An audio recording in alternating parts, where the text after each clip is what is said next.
എനിക്ക് ഏട്ടനും തനു ടൂർ പോണതിൽ ഭയങ്കര പേടിയുണ്ട് വെച്ചാലും തനുവിന് ഭയങ്കര എക്സൈറ്റ്മെന്റ് ആണ് കേട്ടോ. കുറച്ച് ദിവസം മുന്നേ തന്നെ പറഞ്ഞു തുടങ്ങിയിട്ടുണ്ടായിരുന്നു കേട്ടോ തനുവിന് ലെമൺ ജ്യൂസ് ടൂർ പോകുമ്പോൾ കൊണ്ടുപോകണം എന്നുള്ളത്. ഇന്നലെ സ്കൂളിൽ പോയപ്പോൾ ടീച്ചർ പറഞ്ഞത് ഒരു ബോട്ടിൽ വെള്ളവും അതേപോലെ സ്നാക്സും കൊണ്ടുവരാനാണ് കേട്ടോ. അപ്പോൾ തനുവിന് ഭയങ്കര വിഷമായിരുന്നു. അതിൽ ലെമൺ ജ്യൂസ് എന്ന് പറഞ്ഞില്ല എന്ന് പറഞ്ഞിട്ട് അപ്പോൾ ഞാൻ പറഞ്ഞു കൊണ്ടുപോകാൻ ലെമൺ ജ്യൂസ് കൊണ്ടുപോകണോണ്ട് പ്രശ്നമൊന്നുമില്ല എന്ന് പറഞ്ഞു കേട്ടോ.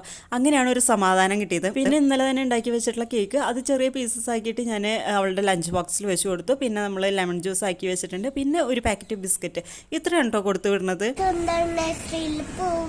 ടൂർ പോയിട്ട് നല്ല കുട്ടിയായിട്ട് വായോട്ടാ. കാലത്ത് ഒരു 8:30 ഇപ്പോൾ സ്കൂളിലേക്ക് ചെല്ലാനായിട്ടോ പറഞ്ഞിട്ടുണ്ടായിരുന്നത്. പക്ഷേ ആ നേരത്ത് ചെന്നാൽ ആരും അധികം എത്തിയിട്ടുണ്ടാവില്ല. കുട്ടികളൊക്കെ വന്നുകൊണ്ടിരിക്കണമല്ലോ കേട്ടോ. ഇനി ഇവരുടെ പ്രയറും ഇവരെ വാഷ്റൂമിൽ കൊണ്ടുപോലും ഇതൊക്കെ കഴിഞ്ഞതിന് ശേഷമായിരിക്കും കേട്ടോ ഇവരെ കൊണ്ടുപോകാം. കുറച്ച് നേരമൊക്കെ സ്കൂളിൻ്റെ അവിടെ നിന്നിട്ട് പിന്നെ ഞങ്ങൾ തിരിച്ചു പോന്നു കേട്ടോ. തനൊരു 9:45 കഴിഞ്ഞപ്പോഴാണ് കേട്ടോ ടൂർ പോയിട്ടുള്ളത്. ഇവിടെ അടുത്ത് സുന്ദർ നഴ്സറിയിലേക്കാണ് കേട്ടോ പോയിട്ടുള്ളത്. കുട്ടികൾക്ക് കളിക്കാൻ പറ്റിയിട്ടുള്ള കുറച്ച് ഐറ്റംസും അതേപോലെ തന്നെ നിറച്ച് ഫ്ലവേഴ്സും പിന്നെ ഓപ്പൺ ആയിട്ടുള്ള കുറേ സ്പേസും ഉണ്ട് കേട്ടോ. അങ്ങനെ നല്ലൊരു പിക്നിക് സ്പോട്ടാണ് കേട്ടോ ഈ സുന്ദർ നഴ്സറി. എന്തായാലും കുട്ടികളൊക്കെ അടിപൊളിയായിട്ട് എൻജോയ് ചെയ്തിട്ടുണ്ട് കേട്ടോ. പിന്നെ അവർ കുറേ ഫോട്ടോസും വീഡിയോസും ഒക്കെ എടുത്തിട്ടുണ്ട് കേട്ടോ. നഴ്സറി കുട്ടികളുടെ ആദ്യത്തെ പിക്നിക്കാണ് കേട്ടോ. അത് അവർക്ക് നല്ല സ്വീറ്റ് മെമ്മറീസ് കൊടുത്തിട്ടുണ്ട് കേട്ടോ. അനുവിനെ സംബന്ധിച്ചിടത്തോളം വളരെ നല്ലൊരു ദിവസമായിരുന്നു, വളരെ നല്ലൊരു പിക്നിക് ആയിരുന്നു കേട്ടോ. 1:30 ആയപ്പോഴത്തേനും സ്കൂളിലേക്ക് തിരിച്ചെത്തി കേട്ടോ. ടൂർ പോയിട്ട് എങ്ങനെ ഉണ്ടായിരുന്നു?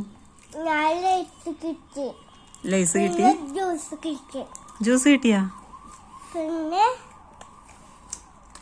ബിസ്ക്കറ്റ് കിട്ടി. ഈ ബിസ്ക്കറ്റ് കിട്ടി. എങ്ങനെ ഉണ്ടായിരുന്നു ടൂർ പോയിട്ട് ഫ്രണ്ട്സിന്റെ കൂടെ? അടിപൊളിയായിണ്ടാ? ഇഷ്ടപ്പെട്ടാ? കളിച്ചാ പോയിട്ട്? പിന്നെയോ? പിന്നെ ജൂലാടിയാ? ഇങ്ങനെ ഇങ്ങനെ മോളിക്ക് അങ്ങനെ ആക്കി തന്നാ? പിന്നെയോ?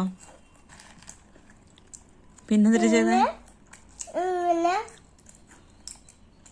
സ്ലൈഡിൽ കളിക്കില്ല, സ്ലൈഡിൽ അങ്ങനെ ഇങ്ങനെ ആക്കി. പിന്നെ ഓടി ഓടി കളിച്ചാ? പിന്നെ ഇങ്ങനെ പേരുടെ പോലത്തെ ഷേപ്പിൽ അങ്ങനെ ചെയ്തു. എന്നിട്ടല്ല കൊറേ കളിച്ചു. പിന്നെന്തിട്ടുണ്ടായേ? തനുവിൻ്റെ ഈ ഒരു കുഞ്ഞു പിക്നിക് വീഡിയോ നിങ്ങൾക്ക് ഇഷ്ടപ്പെട്ടു എന്ന് വിചാരിക്കുന്നു. ഇഷ്ടപ്പെട്ടെന്ന് വെച്ചാൽ തീർച്ചയായിട്ടും സപ്പോർട്ട് ചെയ്യട്ടോ. അപ്പോൾ പുതിയൊരു വീഡിയോ ആയിട്ട് വരാം. അതുവരെയ്ക്കും എല്ലാവർക്കും ബൈ ബൈ.